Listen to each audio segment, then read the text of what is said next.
Hey guys, welcome back to my video one second.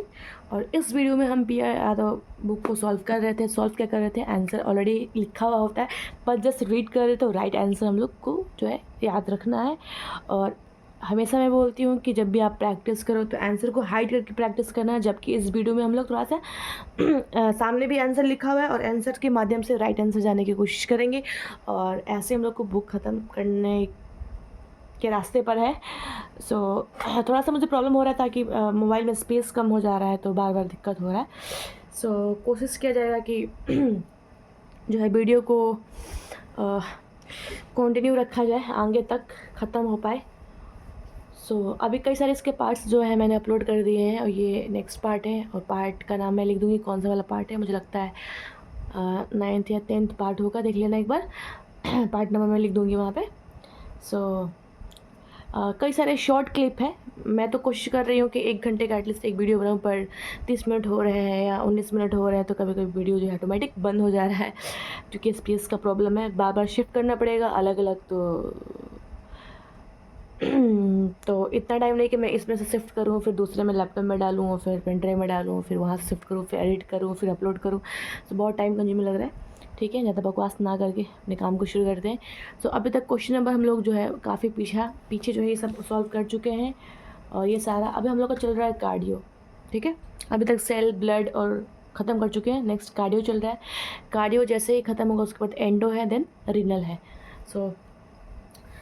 Question number 170 है कि चिकित्सक central venous कैथराइशंस लगाना चाहता है। नर्स को यह जानना होगा कि वो किस वेन का इस्तेमाल करेगा। अगर सेंट्रल वेन कैथराइशंस कर रहे हैं तो यहाँ पे इसका राइट आंसर देखो सी दिया हुआ है। तो अगर सेंट्रल वेनस कैथराइशंस कर रहे हैं तो कौन सा वेन यूज़ करना है, बेसिलिक वेन यूज़ करना है। अब इसका रैशनल भी साथ में पढ़ लेते हैं, इसको थोड़ा सा जूम कर लिया जाए। इसका रैशनल क्या दिया हुआ है। सेंट्रल लाइन के प्लेसमेंट के लिए सब क्लिनियल अप्रोच को प्राथमिक दी जाती है, क्योंकि फिमोरल में अगर यूज़ करते हैं तो डीवीटी द्वारा कॉम्प्लिकेटेड हो सकती है, यानी डीप वेन थ्रोम्बोसिस हो सकता है अगर फिमोरल में यूज़ करेंगे तो। और इंटरनल जुगुलर साइट्स यूज़ करेंगे तो इन्फेक्शन के चांसेस ज़्यादा होते हैं, इसलिए यहाँ पे क्या बोला गया है कि बेसिलिक वेन का प्रयोग करेंगे। सेंट्रल लाइन की पेरिफेरल इंसर्शंस के लिए बेसिलिक वेन का उपयोग किया जा सकता है। क्वेश्चन नंबर 171 को देख लेते हैं क्या है। एक क्लाइंट में बेड साइड पर एक सेंट्रल वेनस कैथेटर डाला गया है। ठीक है, एक नर्स को लाइन से जुड़े आईवी सॉल्यूशंस की फ्लो रेट को बढ़ाने से पहले निम्नलिखित में से किसके रिजल्ट की जांच करना चाहिए। अगर एक पेशेंट है, बेड साइड लेटा हुआ है, सेंट्रल वेनस कैथेटर डाला गया है, तो अब बोला गया कि उसको आईवी फ्लो रेट देना है। ठीक है, तो कौन सा यहाँ पे जाँच करना ज़रूरी है। यहाँ पे बोला गया है, आंसर में यहाँ पे देख सकते हो सी दिया हुआ है, portable chest xray. Portable chest xray क्यों करेंगे, ताकि हम एक्यूरेट प्लेसमेंट, प्रॉपर प्लेसमेंट को चेक करने के लिए एक्सरे ज़रूरी होता है, क्योंकि यहाँ पे बोला गया कि फ्लो रेट जो है आईवी सॉल्यूशन देना है या फ्लो रेट बढ़ाना है। तो अगर हम आईवी जो लगाएंगे तो उससे हम प्लेसमेंट भी तो पता करेंगे ना सेंट्रल वेनस कैथेटर का, तो इसलिए यहाँ पे चेस्ट एक्सरे जो है करना है। अब इसका भाई रेशनल देख लो आप लोग। रेशनल में लिखा हुआ है कि आईवीएफ फ्लूइड शुरू करने से पहले कैथेटर के प्लेसमेंट को कंफर्म करने के लिए एक्सरे करना आवश्यक होता है। क्वेश्चन नंबर 172 की तरफ बढ़ते हुए हम लोग, नर्स ब्रेकियल वेन के माध्यम से डाली गई सेंट्रल लाइन से सीवीपी वैल्यू लेने के लिए मैनोमीटर को मॉनिटर कर रही है। सीवीपी डाला गया मरीज आईसीयू में ऑक्सीजन के साथ फेस मास्क पर है। करेक्ट रीडिंग हेतु उसे वैल्यू को रिकॉर्ड करना चाहिए। अब एक नर्स है और ब्रेकियल वेन के माध्यम से डाली गई सेंट्रल लाइन। ठीक है, अब उसको सीवीपी की वैल्यू मापना है, मैनोमीटर को जो है मॉनिटर कर रही है। अब बोला गया कि फेस पे आईसीयू में है, फेस मास्क भी लगा हुआ है, तो करेक्ट रीडिंग क्या होगा, उसकी वैल्यू रिकॉर्ड करनी है। तो ऑप्शन में यहाँ पे सी दिया हुआ है, एंड एक्सपायरेशन दिया हुआ है। एंड एक्सपायरेशन का यहाँ पे रैशनल दिया हुआ है, थोड़ा सा पढ़ लेते हैं, क्योंकि अगर आंसर के साथ रैशनल पढ़ोगे तो थोड़े से डाउट्स क्लियर हो जाते हैं। यदि मरीज ऑक्सीजन के साथ फेस मास्क पर है, वेंटिलेटर पर हो, तो सीवीपी की रीडिंग को एक्सपायरेशंस के एंड पॉइंट पर लेना चाहिए। ठीक है, ताकि इंट्राथोरेसिक प्रेशर रिलैक्स रहे। ये इसका रैशनल हो गया। क्वेश्चन नंबर 173 है कि नर्स एक डॉक्टर को सेंट्रल वेनस कैथेटर को रिमूव करने में असिस्ट कर रही है। कॉम्प्लिकेशंस को रोकने के लिए पेशेंट को किस हेतु इंस्ट्रक्ट किया जाएगा।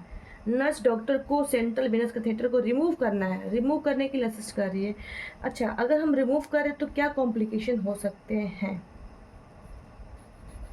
ठीक है, सो यहाँ पे दिया हुआ है कि जब रिमूव करें तो क्या कॉम्प्लिकेशन हो सकते हैं या क्या करना चाहिए अगर जो है अगर सेंट्रल वेनस कैथेटर को रिमूव किया जा रहा है तो कौन से एक्शंस जो है करना है। तो यहाँ पे राइट आंसर भी दिया है, फिर भी एक बार हम लोग पढ़ लेते हैं। Perform Adson's maneuver while removing the catheter. Perform Balsall maneuver as a catheter is pulled. Turn his head to the right while grasping the side rail. Turn his head to the left side and hyperextend the neck while looking up. तो यहाँ पे answer भी is right है कि जब भी आप क्या करेंगे, सीवीपी को रिमूव करेंगे तो वाल्सल्वा मैनेवर जो प्रोसीजर है इसको परफॉर्म करेंगे। ठीक है, अब क्वेश्चन नंबर 174 की तरफ बढ़ते हैं। डैश दिया is the drug use in the procedure of maintaining the CVP. CVP को मेंटेन करने के लिए कौन सा ड्रग यूज़ करते हैं? तो ऑप्शन नंबर यहाँ पे ए हिपैरिन दिया हुआ है। हिपैरिन या हिपैरिनाइज्ड सैलिन का यूज सीवीपी कैथेटर या एक्स्ट्रा कॉर्पोरियल सर्किट्स में ओकल्जन अथवा क्लॉट बनने से रोकने के लिए हम क्या यूज़ करेंगे? यहाँ पे हिपैरिन यूज़ करेंगे। तो याद रखें कि सीवीपी के प्रोसीजर में हिपैरिन का यूज़ होता है। क्वेश्चन अब है साइन सिम्टम्स ऑफ, यहाँ पे हार्ट फेलियर के आगे साइन सिम्टम्स। तो निम्न में से कौन सी, क्वेश्चन नंबर 125, निम्न में से कौन सी कंडीशन वजन बढ़ाने, नौजिया और यूरिन आउटपुट को कम होने से अत्यधिक संबंधित है? सो यहाँ पे ऑप्शन दिया हुआ है angina pectoris, cardiomyopathy, left side heart failure, right side heart failure. तो राइट आंसर यहाँ पे दिया हुआ है राइट साइडेड हार्ट फेलियर। निम्न में से कौन सी कंडीशन वजन बढ़ने और नौजिया और यूरिन आउटपुट कम होने के संबंधित है? यानी राइट साइड हार्ट फेलियर जब होता है तो यूरिन आउटपुट कम हो जाता है, वेट गेन होता है और नौजिया वाले फीलिंग आती है। अब इसका यहाँ पे रैशनल भी कुछ दिया हुआ है कि जब राइट वेंट्रिकुलर फेलियर होता है तो क्या क्या साइन एंड सिम्टम्स देखने को मिलता है, या सर्वप्रथम सिस्टेमिक सर्कुलेशन में क्या दिखाई देते हैं? तो एक तो यहाँ पे बोला गया है कि डिपेंडेंट पिटिंग एडिमा, यानी एंकल में edema frequently the first sign of the right ventricular failure. So अगर राइट वेंट्रिकुलर फेलियर होता है, राइट साइड हार्ट फेलियर होता है या राइट साइड के वेंट्रिकल्स फेल होते हैं तो सबसे पहले पिटिंग एडिमा देखने को मिलता है।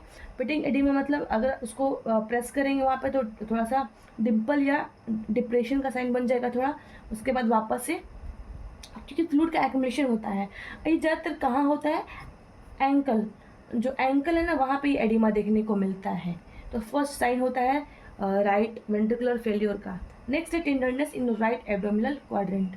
राइट एब्डोमिनल क्वाड्रेंट वाले रीजन में टेंडरनेस देखने को मिलता है। Distended neck when jugular vein distension हो जाता है, मतलब जो जुगुलर वेन है उसका थोड़ा सा डायलेशन हो जाता है, चौड़ा हो जाता है। Weight gain decrease urine output, weight gain होता है, यूरिन आउटपुट कम हो जाता है। नॉक्चुरल एनोरोसिस देखने को मिलता है। कार्डियक सिरोसिस ऑफ लीवर देखने को मिलता है। और बीपी में increase due to the fluid volume excess and decrease due to the failure in pump. ठीक है, क्वेश्चन नंबर 176 की तरफ बढ़ते हुए हम लोग राइट वेंट्रिकुलर फेल्योर के मरीज में एडमिशन के समय हिस्ट्री लेते समय निम्न में से कौन सी क्लिनिकल इंडिकेटर को मोस्ट लाइकली एसेस करना चाहिए? तो 4 ऑप्शन दिए गए हैं, डिस्निया, पॉलीयूरिया, वर्टिगो और पाल्पिटेशंस। सो राइट आंसर यहाँ पे तो ए दिया गया है।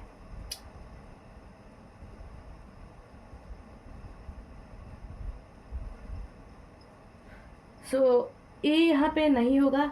सो यहाँ पे देखो, अब आंसर यहाँ पे देखो ए दिया है और यहाँ पे बोल भी दिया रैशनल में कि गलत है। इसका मतलब ध्यान है कि 177 क्वेश्चन गलत है, यानी कि जो ऑप्शन के अकॉर्डिंग यहाँ पे अगर राइट वेंट्रिकल है, अगर लेफ्ट वेंट्रिकुलर फेलियर होता तो इसका राइट आंसर डिस्निया हो जाता है, क्योंकि इस बुक में खुद ही रैशनल में बता दिया है कि जो क्वेश्चन है ना, क्वेश्चन के अकॉर्डिंग जो ऑप्शन है वो गलत दिए गए हैं। ठीक है, तो डिस्निया कब होता है? लेफ्ट वेंट्रिकुलर फेलियर में देखने को मिलता है। अब देखो question number 177, anasarca is a feature of. Anasarca क्या होता है? इनर सर्का होता है जनरल एडिमा, पूरे बॉडी में एडिमा हो जाना, उसे हम इनर सर्का बोलते हैं। सो यहाँ पे क्या दिया हुआ है ऑप्शंस में? इनर सर्का क्या होता है? फीचर्स ऑफ, किसका फीचर्स होता है? C, option C is right sided heart failure. अगर राइट साइड हार्ट फेलियर है तो इनर सर्का देखने को मिलता है, जनरल एडिमा देखने को मिलता है। क्वेश्चन नंबर 178 है, हाइपरटेंशन से हार्ट फेलियर होने की कॉम्प्लिकेशन का अनुभव कर रहे पेशेंट में नर्स निम्न में से क्या मिलने को एक्सपेक्ट करेगी अगर हाइपरटेंशन से हार्ट फेलियर हो गया है? हार्ट फेलियर होने की कॉम्प्लिकेशन क्या हो सकता है, ये ना बोला गया है। तो क्या हो सकता है कॉम्प्लिकेशन?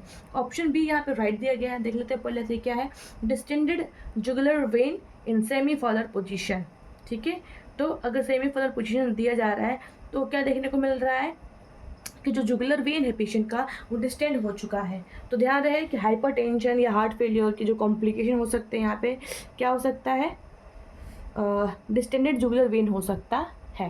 क्वेश्चन नंबर 179 की तरफ बढ़ते हैं हम लोग। एक नर्स कंजेनाइटल हार्ट डिजीज वाले इन्फेंट के केयर के दौरान कंजस्टिव हार्ट फेलियर के साइन के लिए इन्फेंट को क्लोजली मॉनिटर कर रही है। फिर से बढ़ते हैं। एक नर्स कंजेनाइटल हार्ट डिजीज वाले इन्फेंट है, इन्फेंट की केयर कर रही है और उस इन्फेंट को क्या है, कंजस्टिव हार्ट फेलियर के लिए इन्फेंट को क्लोजली मॉनिटर कर रही है। तो नर्स कंजस्टिव हार्ट फेलियर में से कौन सी अर्ली साइन के लिए इन्फेंट को क्लोजली असेस करेगी? इसका मतलब ये है कि क्वेश्चन में ये पूछा जा रहा है कि कंजस्टिव हार्ट फेलियर का जो अर्ली साइन है वो क्या होता है। तो ऑप्शन में बी यहाँ पे दिया हुआ टैकीकार्डिया होता है। क्या होता है? Tachycardia is right answer. अब रैशनल में पढ़ लेते हैं, रैशनल में क्या दिया हुआ है। So tachycardia, tachypnea, weight gain, fatigue, scalp sweating और कंजस्टिव हार्ट फेलियर के सारे अर्ली साइन होते हैं, ठीक है। टैकीकार्डिया होता है, टैकिपनिया होता है, वेट गेन होता है, फटीग होता है, स्कैल्प स्वेटिंग होता है। दूसरे भी है इसके लेट साइन है, पैलर और कफ इज लेट साइन। ध्यान है, पीला हो जाना बदन का और कफ होना ये लेट साइन होता है। सबसे पहले हार्ट जो रेट है वो हार्ट बीट है वो फास्ट हो जाता है, आपका हार्ट रेट फास्ट हो जाता है, रेस्पिरेटरी रेट फास्ट हो गया, यहाँ पे वेट बढ़ गया है। Slow and shallow respiration not associated with, ठीक है, स्लो एंड शैलो ये नहीं होगा। तो हमें दो चीज़ याद रखना है कि अर्ली साइन क्या होता है कंजस्टिव हार्ट फेलियर का और लेट साइन क्या होता है कंजस्टिव हार्ट फेलियर का, ठीक है। क्वेश्चन नंबर 180 की तरफ बढ़ते हुए हम लोग टिश्यू की ऑक्सीजन और न्यूट्रिएंट्स, थोड़ा सा इसको जूम कर लिया जाए। तो टिश्यू की ऑक्सीजन और न्यूट्रिएंट्स की नीड्स को पूरा करने के लिए लेफ्ट वेंट्रिकल का आवश्यक ब्लड को भरने अथवा पंप करने में असमर्थ होना होता है। क्यों हो रहा है? क्यों हो रहा है भाई? लेफ्ट वेंट्रिकल में ब्लड पंप क्यों नहीं हो पा रहा है? क्योंकि देखो ऑप्शन में यहाँ पे सी दिया है, is right answer. Left ventricle failure है। तो अगर लेफ्ट वेंट्रिकल फेल्योर है तो जो लेफ्ट वेंट्रिकल है वो ब्लड को पंप कर भरने या फिर उस पंप करने में असमर्थ है, अनेबल है। तो क्वेश्चन नंबर 181 की तरफ बढ़ते हुए, एक पेशेंट में डिज्निया, डिपेंडेंट एडिमा, क्रैकल्स, हेपेटोमेगाली यानी लीवर का लाड हो जाना, जुगुलर वेन डिस्टेंशन के क्लिनिकल फीचर्स हैं। अगर ऐसे पेशेंट में होता है तो क्लिनिकल कंडीशन जिसे नर्स को सस्पेक्ट करना चाहिए। तो ऐसा कौन सा क्लिनिकल कंडीशन है जो नर्स जो है वो सस्पेक्ट करेगी? तो यहाँ पे ऑप्शन देख सकते हैं, ऑप्शन में क्या दिया हुआ है। ऑप्शन में है pulmonary embolism, cardiac tamponade, tension, pneumothorax और हार्ट फेलियर। तो यहाँ पर राइट आंसर बोल दिया कि अगर हार्ट फेलियर होता है तभी हिपैटोमेगाली देखने को मिलता है, डिपेंडेंट एडिमा देखने को मिलता है, डिस्टेंशन देखने को मिलता है जुगुलर वेन में। सो यहाँ पे हो जाएगा आपका हार्ट फेलियर। क्वेश्चन नंबर 182 की तरफ बढ़ते हुए, कौन सा सिम्टम्स मुख्यतः लेफ्ट साइड हार्ट फेलियर से संबंधित है? मतलब कि अगर लेफ्ट साइड हार्ट फेलियर होता है तो कौन से साइन सिम्टम्स देखने को मिलता है? तो यहाँ पे ऑप्शन नंबर देख सकते हो ए दिया हुआ है। सबसे पहले होता है शॉर्टनेस ऑफ ब्रेथ होता है। अब यहाँ पे कुछ साइन सिम्टम्स दिए गए हैं अगर लेफ्ट वेंट्रिकल में फेलियर होता है। तो लेफ्ट वेंट्रिकुलर फेलियर में पल्मोनरी कंजेशंस होने से सर्वप्रथम साइन सिम्टम्स पल्मोनरी सिस्टम में दिखाई देता है, जैसे कि प्रोडक्टिव कफ और फ्रोदी स्पूटम, फ्रोदी मतलब होता है झाग नुमा, स्पूटम जो है आता है। ऑर्थोपनिया जैसे शॉर्टनेस ऑफ ब्रेथ होता है। डिज्निया देखने को मिलता है कब? When lying. डिज्निया कब होता है? जब पेशेंट लेटता है। Presence of crackle on the auscultation, जब स्कल्टेट करने पे उसको क्रैकल साउंड जो है महसूस होता है। Then cardiac asthma, laboured breathing and wheezing due to the heart failure. So cardiac asthma भी देखने को मिलता है। ये सारे क्या है? लेफ्ट वेंट्रिकुलर फेलियर की निशानी है, ध्यान रहे, ठीक है। क्वेश्चन नंबर 183 की तरफ बढ़ते हुए, निम्न में से कौन सा सिम्टम्स मुख्यतः लेफ्ट साइड हार्ट फेलियर से संबंधित है? सो क्रैकल, हेपेटिक इनगॉर्जमेंट, एरिथमिया और हाइपोटेंशन। तो यहाँ पे राइट आंसर दिया है कि लेफ्ट साइड हार्ट फेलियर होता है तो क्रैकल साउंड देखने को मिलता है। अभी हमने साइन सिम्टम्स पढ़ा था कि क्रैकल साउंड सुनने को मिलता है स्कल्टेट करने पर अगर लेफ्ट वेंट्रिकुलर हार्ट फेल्योर हुआ है। तो क्वेश्चन नंबर 84 की तरफ बढ़ते हैं कि कंजस्टिव हार्ट फेल्योर में होने वाले डिस्निया प्राथमिक रूप से किसके कारण होता है। अगर कंजस्टिव हार्ट फेल्योर हुआ है, डिस्निया हो रहा है, तो मेन जो है क्या वजह हो सकती है इसकी। तो ऑप्शन यहाँ पे बी दिया हुआ है, फिर भी एक बार ऑप्शन पढ़ लेते हैं सारा क्या है। राइट आंसर बी है। Blockage of pulmonary artery by an embolus, accumulation of fluid in the interstitial space and alveoli of the lungs, blockage of the bronchi by mucus secretions, compressions of lungs by the dilated heart। तो right answer यहाँ पे दिया हुआ है B कि accumulation of fluid in the interstitial spaces and alveoli of the lungs। जो interstitial space होते हैं वहाँ पे फ्लूड का accumulation हो जाना या लंग्स की एल्वेलाई में इवन फ्लूड का जमा हो जाना कंजस्टिव हार्ट फेलियर में डिज्निया का कारण हो सकता है। ठीक है, क्वेश्चन नंबर 185 की तरफ बढ़ते हुए हम लोग कंजस्टिव हार्ट फेलियर वाले मरीज को हाई फाउलर पोजीशन में रखा गया है। मरीज को इस पोजीशन में रखने का तर्क रैशनल क्या है। ऑप्शन सी इज राइट है यहाँ पे। हार्ट में वापस लौटने वाली ब्लड की मात्रा को बढ़ाना, कार्डियक आउटपुट और स्ट्रोक वॉल्यूम को बढ़ाना, हार्ट में वापस लौटने वाले ब्लड की मात्रा को कम करना, और to reduce the ankle edema and prevent the dysrhythmia. So यहाँ पे राइट आंसर यहाँ पे ऑलरेडी दे दिया गया option number C. So heart में वापस लौटने वाली ब्लड की मात्रा को कम करना। ठीक है, तो अगर यहाँ पे कंजस्टिव हार्ट फेलियर हुआ है, पेशेंट को हाई फाउलर पोजीशन में रखा गया, तो रखने का रैशनल यही है कि हार्ट में से वापस लौटे, यानी ज़्यादा से ज़्यादा जो ब्लड है वो हार्ट के ही साइड हो, ना कि उसके पैर के साइड जाए। ठीक है, सर्कुलेट जो है हार्ट के साइड ज़्यादा अमाउंट में ब्लड रहे, इसका कहने का तर्क है। इसका और भी रैशनल दिया हुआ है कि हाई फाउलर पोजीशंस, अगर हाई फाउलर पोजीशन देंगे यानी सिटिंग अपराइट इन अ बेड में, तो लोअर एक्सट्रीमिटी से हार्ट में ब्लड रिटर्न कम होने के कारण हार्ट में ब्लड लोड कम होने से कार्डियक वर्कलोड कम हो जाता है। तो इसका यहाँ पे क्या था, ये बोला गया है कि हाई फाउलर ही पोजीशन हम देते हैं। ठीक है, ताकि लोड कम हो जाए, कार्डियक वर्कलोड कम हो जाएगा क्योंकि ब्लड वहाँ पे देर तक रहेगा। नेक्स्ट है management of congestive heart failure. तो एक तो यहाँ पे देखो दवा का नाम दिया डिजॉक्सिन, आगे आएगा। मरीज को आईवी डिजॉक्सिन क्या काम करने के लिए देते हैं। सो ऑप्शन बी है यहाँ पे।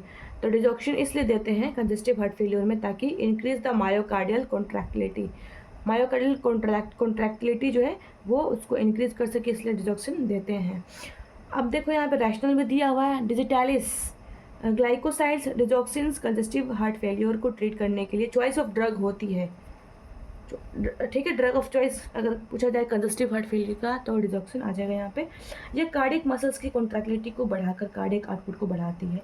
इनका एट्रियल फिब्रिलेशंस, फ्लटर और सुप्रावेंट्रिकुलर टैकीकार्डिया में हार्ट रेट को कम करने के लिए भी यूज़ होता है। क्वेश्चन नंबर 187 देख लेते हैं। निम्न में से कौन समूह की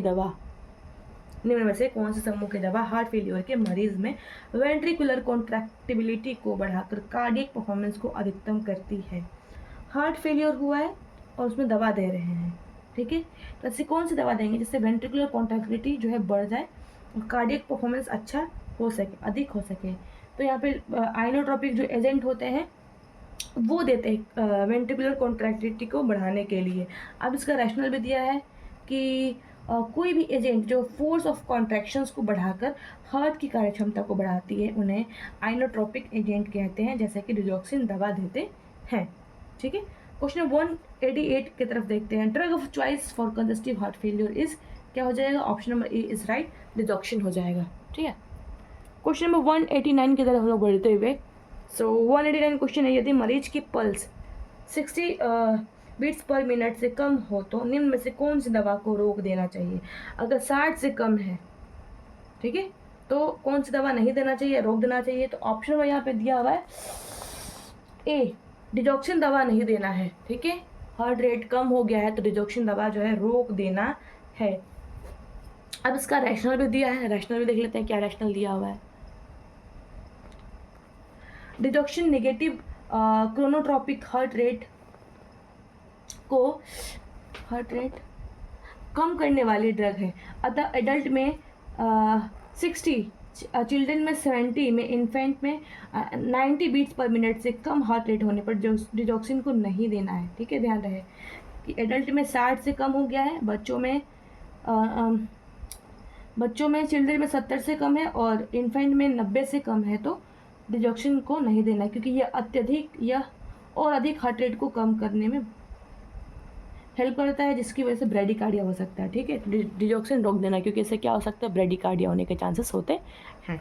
क्वेश्चन नंबर 190, वार्ड में भर्ती एक इन्फेंट डिजॉक्सिन और डायरेटिक थेरेपी ले रहा है। मतलब एक इन्फेंट डिजॉक्सिन ले रहा है और डायरेटिक थेरेपी भी ले रहा है। नर्स जानती है कि निम्न में से कौन सा डेटा टॉक्सिसिटी को इंडिकेट नहीं करता है। ये क्वेश्चन इसलिए पूछा गया है कि कई दफ़ा क्वेश्चन आते हैं कि जो थेरेपेटिक लेवल है वो क्या होना चाहिए। थेरेपेटिक लेवल से जो है कम नहीं देना होता है, ज़्यादा नहीं देना होता है। अगर ज़्यादा हम मेडिसिन देंगे तो टॉक्सिसिटी हो जाती है। ठीक है, तो देख लेते हैं क्या ऑप्शन नंबर सी यहाँ पे राइट दिया हुआ है कि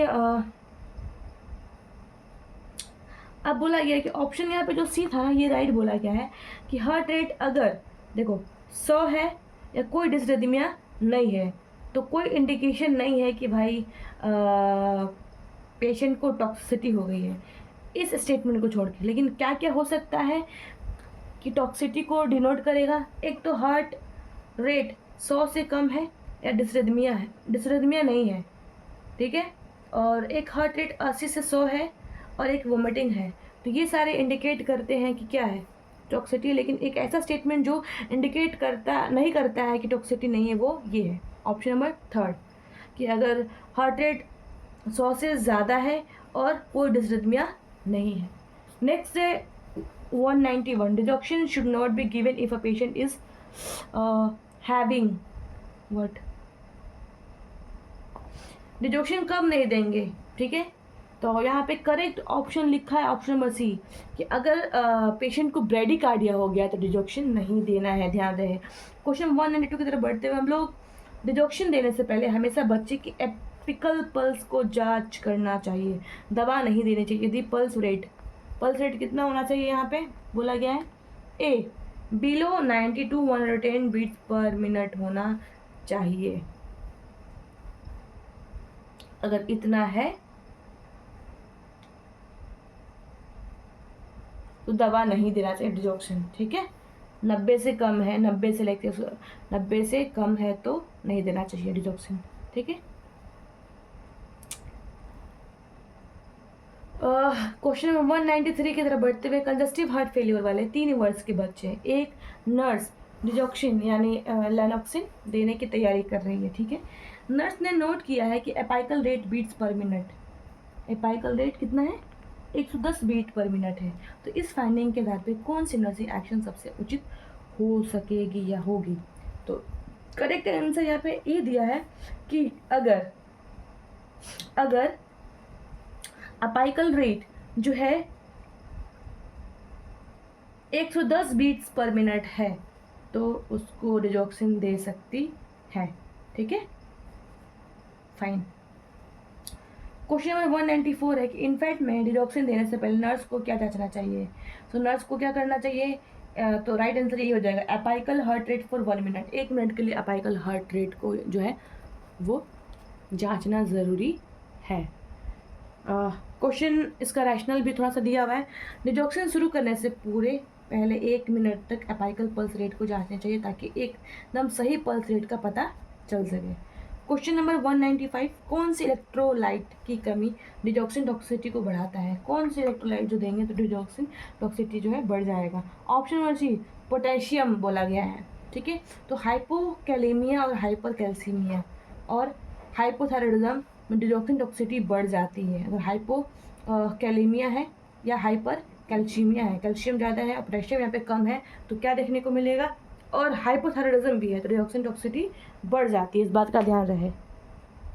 क्वेश्चन नंबर 196 है कि नर्स रिकॉग्नाइज कर रही है कि डिजिटैलिस प्रिपरेशंस डायबिटीज को बढ़ाती है। ठीक है, अगर डिजिटैलिस वाले कैटेगरी वाले मेडिसिन दे रहे हैं तो क्या देखने को मिल रहा है, डायबिटीज देखने को मिल रहा है। सो पेशेंट को किसकी कमी के लिए इवेलुएट करना चाहिए। ऑप्शन नंबर डी दिया गया है कि अगर डायबिटीज होगा तो पोटेशियम की कमी देखने को मिलेगा। क्वेश्चन नंबर 197 है कि डिजॉक्सिन का सीरम स्तर कितने से अधिक होने पर डिजॉक्सिन टॉक्सिसिटी का प्रकट होता है। ऑप्शन नंबर सी यहाँ पे दिया है 1.5। ठीक है, तो इससे अगर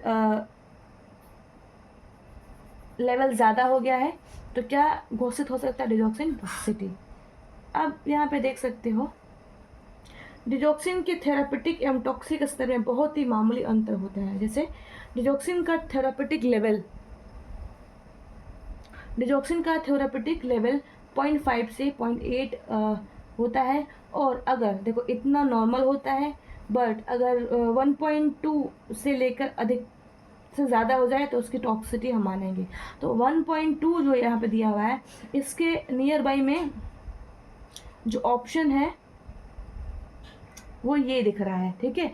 तो ये तो अपने मन से जो ऑप्शंस में ये लोग लिख देंगे, बट आपको नॉर्मल याद रखना है और टॉक्सिटी का लेवल याद रखना है, और इसी के अगल बगल वाले ऑप्शंस को आंसर करना है।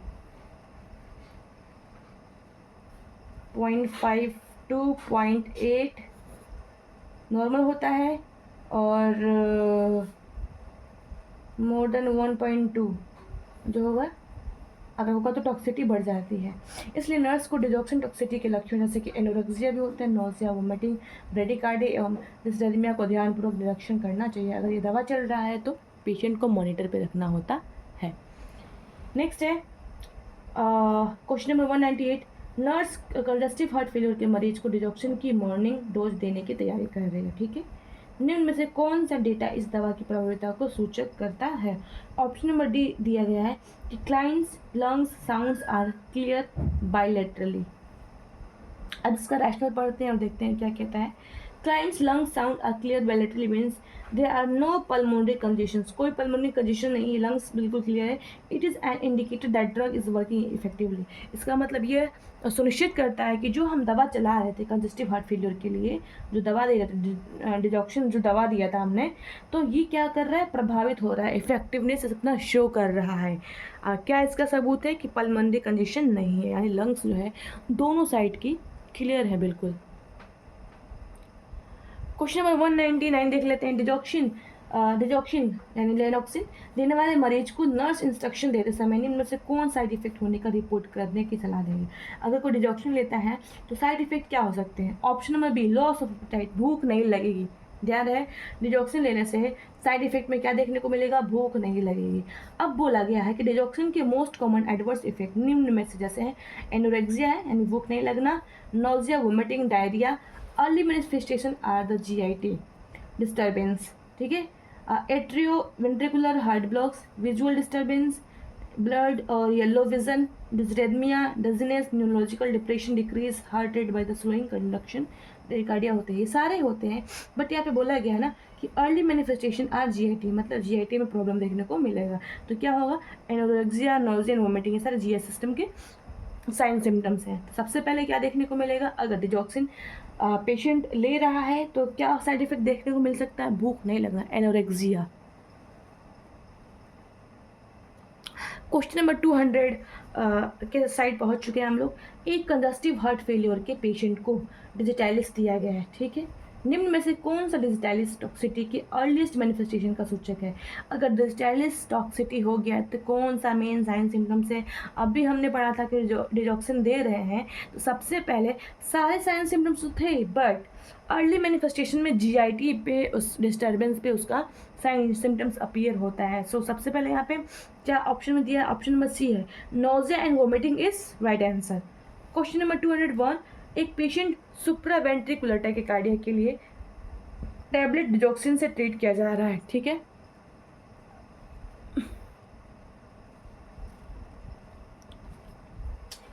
और कौन सा साइन सिम्टम डिजॉक्सिन टॉक्सिटी का सूचक है? तो कौन सा साइन सिम्टम्स है? तो ऑप्शन नंबर यहाँ पे बी लिखा हुआ है। देखो, कन्वर्जन है, वर्टिगो है, मसल्स क्रैम्पिंग है, येलो विजन है। तो अभी हमने पढ़ा था यहाँ पे ऊपर में कि डिजॉक्सिन के सारे एडवर्स इफेक्ट हमने ऊपर पढ़े थे। सो इसमें से एक येलो विजन भी था, येलो विजन था और ब्लड विजन भी था, ठीक है। ध्यान रहे कि अगर डिजॉक्सिन ले रहा है और उसकी टॉक्सिटी हो गई है तो येलो विजन हो जाएगा।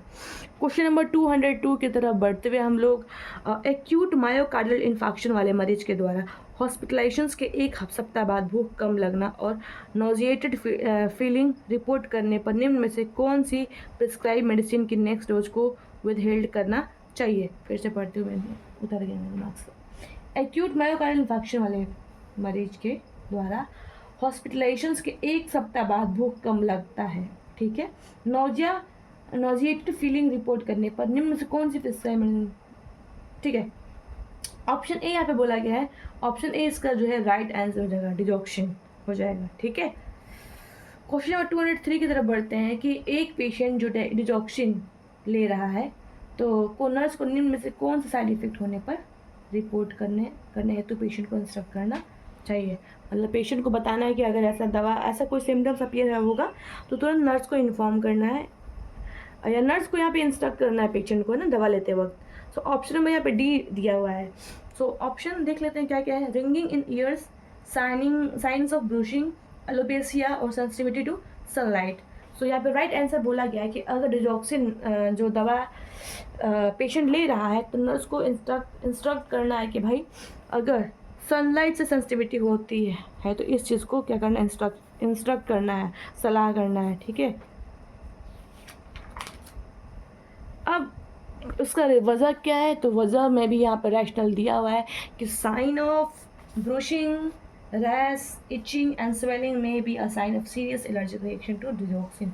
अगर ब्रूशिंग होता है, रैशेस होते हैं, इचिंग होते हैं, स्वेलिंग भी होता है, तो ये सारे क्या होते हैं कि भाई ये सब साइन है कि क्या हो रहा है कि डिजॉक्सिन का रिएक्शन दिख रहा है। क्योंकि यहाँ पे भी ऑप्शन में क्या लिखा हुआ था, सेंसिटिविटी टू सनलाइट, अगर ऐसा होगा तो इचिंग विचिंग देखने को मिलेगा। ऐसे पेशेंट को ये सब अगर चीज़ें हो जाती है तो सनलाइट से सेंसिटिव हो जाता है वो बहुत, ठीक है, बच के रहना चाहिए। क्वेश्चन नंबर 204, निम्नलिखित सभी दवाइयों का उपयोग हार्ट फेलियर के में होता है एक के अलावा। ऑप्शन नंबर सी ये नहीं होता है। अब देखो कौन कौन सी दवाएं जो है हार्ट फेलियर में यूज़ होता है, डिजॉक्सिन भी होता है, एनोप्रिल भी होता है, डोपामिन भी होता है, ठीक है। हिपारिन सोडियम यूज़ नहीं होता है। तो ध्यान रहे कि हार्ट फेलियर में कौन सा दवा यूज़ होता है, सिर्फ याद रखना है डिजॉक्सिन, एनोप्रिल और डोपामिन, हमें सिर्फ राइट आंसर ही याद करने हैं। अब देखो रैशनल भी दिए गए हैं, हिपैरिन के अलावा अन्य सभी ड्रग कंजस्टिव हार्ट फेलियर में काम आता है, हार्ट के फोर्स ऑफ कॉन्ट्रैक्शंस को बढ़ाती है सारी दवाएं। हिपैरिन एक पेरेंटल एंटीकोगुलेंट ड्रग है जो ओरल एंटीकोगुलेंट जैसे वारफरिन से अधिक फास्टर प्रभाव दिखाई देता है, ठीक है। हिपैरिन वारफरिन से अत्यधिक प्रभाव इफेक्टिव होता है। हिपैरिन का उपयोग एक एंटीकोगुलेंट के रूप में इम्बोलिज्म और थ्रोम्बोसिस के प्रिवेंशन और ट्रीटमेंट में होता है। अगर इम्बोलस का फॉर्मेशन हो गया, थ्रोम्बोसिस हो गया है, तो उसको बचाने के लिए भी उस वक्त हिपैरिन भी देते हैं। और इस कंडीशन में यहाँ पे भी बोला गया है, ठीक है, ठीक है, ठीक है, ठीक है, हार्ट फेलियर में इसको हिपैरिन सोडियम को नहीं देना है। कब यहाँ पे बोला गया है, कब देते हैं, एंटीकोगुलेंट कंडीशन में, इम्बोलस हो गया है, थ्रोम्बस हो गया है। तो क्वेश्चन नंबर 205, हार्ट के फंक्शन और स्ट्रेंथ को बढ़ाने के लिए डोपामिन की डोज क्या उपयोग होता है। तो ऑप्शन नंबर बी यहाँ पे राइट आंसर है, 5 to 15 माइक्रोग्राम जो है यहाँ पे kg पर मिनट, जो इसका यूनिट है, सॉरी जो इसकी वैल्यू है ये हो गया 5 से 15 माइक्रोग्राम। 5 से 15 माइक्रोग्राम जो होता है डोपामिन को हम यूज़ करते हैं हार्ट के फंक्शंस को स्ट्रेंथ करने के लिए। तो ये इसका डोज हो गया। सो लो डोज पर डोपामिन का लगभग 2 से 10 माइक्रोग्राम पर kg पर मिनट कार्डिक मसल्स के कॉन्ट्रैक्शंस को, कार्डिक आउटपुट और कार्डिक इंडेक्स और हार्ट रेट को बढ़ाकर ब्लड प्रेशर को बढ़ाता है, ठीक है। हाई डोज पर डोपामिन अगर मोर देन 10 माइक्रोग्राम पर kg पर मिनट वैसोकॉन्स्ट्रिक्शन करके ब्लड प्रेशर को बढ़ाता है, ठीक है। ये ब्लड प्रेशर को बढ़ाने का काम भी करता है अगर हाई डोज डोपामिन दे दिए हैं तो। अगर लो डोज डोपामिन दे दिए हैं तो क्या करता है, कार्डिक मसल्स के कॉन्ट्रैक्शंस या कार्डिक आउटपुट या हार्ट रेट को बढ़ाकर ब्लड प्रेशर को, बीपी को बढ़ाता है। कॉन्ट्रैक्शंस करता है इसलिए कि बीपी थोड़ा सा बढ़े, स्ट्रेंथ बढ़ाने के लिए। और अगर हाई डोज हो गया तो वैसोकॉन्स्ट्रिक्शन करके ब्लड प्रेशर, ठीक है, दोनों ब्लड प्रेशर ही बढ़ा रहे हैं, ठीक है। अब लेकिन डोज याद रखना है, लो डोज कितना है यहाँ पे और हाई डोज में कितना है। क्वेश्चन नंबर 206 की तरफ बढ़ते हैं। सो एक पेशेंट लेफ्ट वेंट्रिकुलर फेलियर और high pulmonary capillaries wedge pressure यानी PCWP से डायग्नोस हुआ है। तो फिजिशियन ने वेंट्रिकुलर फंक्शंस को इम्प्रूव करने के लिए डोपामिन का ऑर्डर किया है, ठीक है, डोपामिन अभी देने के लिए बोला है। सो नर्स जानती है कि मेडिकेशंस काम कर रही थी, पेशेंट का होने लगता है, ठीक है। अब बोला गया है कि अगर एक पेशेंट है, ठीक है, पेशेंट को लेफ्ट वेंट्रिकुलर फेलियर हुआ है और ठीक है, और उसको high pulmonary capillary wedge pressure भी उसको डायग्नोस हुआ है। सो अगर उसको फिजिशियन के द्वारा डोपामिन दिया गया तो ऐसे नर्स ऐसा क्या एज्यूम करेगी कि जो मेडिकेशन है वो प्रभावित हुआ है या काम कर रहा है मेडिसिन, ठीक है। तो option number A BP rise, यानी इसका मतलब क्या हुआ कि डोपामिन देने की वजह से बीपी बढ़ता है। बीपी बढ़ने के लिए डोपामिन भी देते हैं, ध्यान रहे, डोपामिन भी लेफ्ट वेंट्रिकुलर फेल्योर में हम डोपामिन भी देते हैं, ध्यान रहे, सिर्फ साइकियाट्रिक वाले डिजीज में नहीं बल्कि इसमें भी देते हैं, ठीक है। क्वेश्चन नंबर 207, हार्ट फेलियर में एंजियोटेंसिन सेकेंड के बनने को इंटरफेयर करने वाली कौन सी न्यू ड्रग दी जाती है। हार्ट फेलियर में एंजियोटेंसिन सेकेंड के बनने को इंटरफेयर करने वाली कौन सी न्यू ड्रग दी जाती है। तो यहाँ पर राइट आंसर जो है यहाँ पे डी दिया हुआ है, option number D, captopril. Captopril. अब यहाँ पे हम लोग इसका रैशनल पढ़ने वाले हैं, क्या है रैशनल इसका दिया हुआ है। सो कैमरा हिल गया मेरा, बहुत मुश्किल है। दवाइयों का समूह जो एंजियोटेंसिन कन्वर्टिंग एंजाइम, जिसे ऐसे ही बोलते हैं, के प्रभाव को ब्लॉक करके एंजियोटेंसिन फर्स्ट को एंजियोटेंसिन सेकेंड में नहीं बदलने देती है, तो उसे हम एसी इनहिबिटर कहते हैं। यानी ऐसी दवा का यहाँ पे प्रयोग किया जा रहा है जिसको हम यहाँ पे कैप्टोप्रिल जो दवा देते हैं वो एसी ग्रुप की दवा होती है जो एंजियोटेंसिन फर्स्ट को एंजियोटेंसिन सेकेंड में बदलने नहीं देती है। इस समूह की दवाइयाँ hypertension, heart failure, myocardial infection, kidney failure इत्यादि इलाज में काम आता है। कौन सा? कैप्टोप्रिल, ठीक है, ध्यान रहे।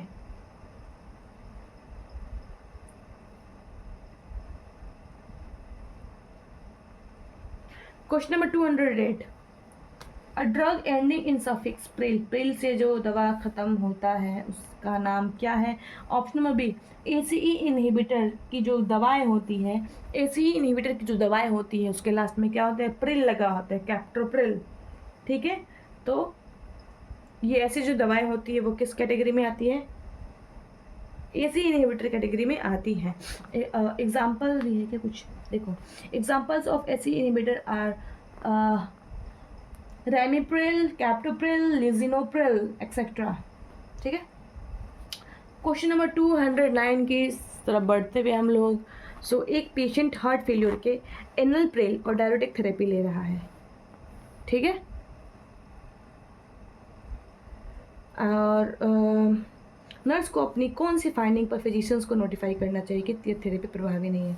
दोनों थेरेपी चल रही है, एनलप्रिल लिया हुआ है, डायरेटिक थेरेपी ले रहा है, तो ऐसा कौन सी चीज़ नर्स को नोटिस करना है या फिजिशियंस को बताना है कि जो दवाएं हैं वो इफेक्टिव नहीं है। तो यहाँ पे ऑप्शन नंबर देख लेते हैं क्या है राइट आंसर, सी दिया है, एडिमा इन लेग। अगर इस दवा देने के बावजूद भी पैरों में एडिमा हो रहा है तो इसका मतलब ये दवा प्रभावी नहीं है, जो ऐसे इनहिबिटर ग्रुप से बिलोंग करती है, जैसे कि ये जो एनलप्रिल है हो गया, ठीक है। Question number 210, congestive heart failure से डायग्नोस क्लाइंट या प्रायोरिटी प्रॉब्लम क्या होगा। अगर कंजस्टिव हार्ट फेल्योर डायग्नोस है तो प्रायोरिटी प्रॉब्लम क्या हो सकता है। तो ऑप्शन में यहाँ पे ए दिया हुआ है, फ्लूइड वॉल्यूम ओवरलोड। अगर कंजस्टिव हार्ट फेलियर होता है तो फ्लूइड वॉल्यूम ओवरलोड हो जाता है। क्वेश्चन नंबर 211 के साइड हम लोग बढ़ते हुए, एक कंजस्टिव हार्ट फेलियर युक्त इन्फेंट हॉस्पिटल में एडमिट होता है, ठीक है। नर्सिंग केयर की प्लानिंग करते समय कौन सा गोल हाईएस्ट प्रायोरिटी पर होगा। ऑप्शन पढ़ लेते हैं क्या क्या चीज़ें हैं। Infant will maintain an adequate fluid balance, the infant will have detoxin at the bedside, skin integrity will be assessed, administer the medication on the time. So यहाँ पर राइट आंसर करेक्ट ऑप्शन नहीं दिया है, नहीं दिया इसमें, क्या हो सकता है।